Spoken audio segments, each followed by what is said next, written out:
मेरा मन स्वदेशी, मेरा तन स्वदेशी। चैनल की सभी अपडेट पाने के लिए सब्सक्राइब करें और प्रेस करें बेल आइकन। मेरा ओहे कफन स्वदेशी। मैं भारत को भारतीयता की मान्यता के आधार पर फिर से खड़ा करना चाहता हूं, उस काम में लगा हूं।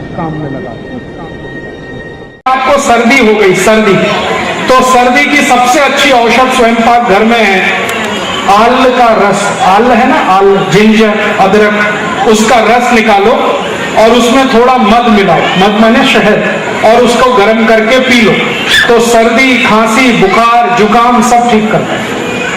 और आल के रस में थोड़ा तुलसी का रस मिलाओ और मध मिला के गर्म करके पी लो तो 10 साल पुरानी भी सर्दी हो तो मिटा दो।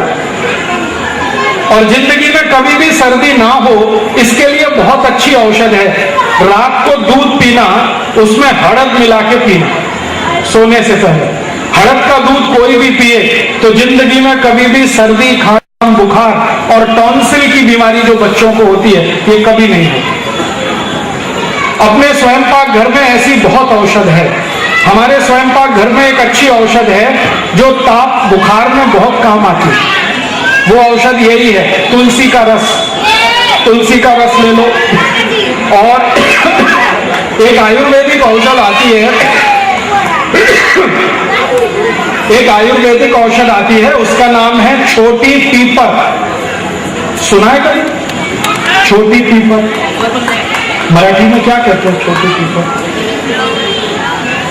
बिल्कुल छोटी सी काले रंग की होती है। नहीं, लवंग नहीं, लवंग अलग चीज है, पीपर।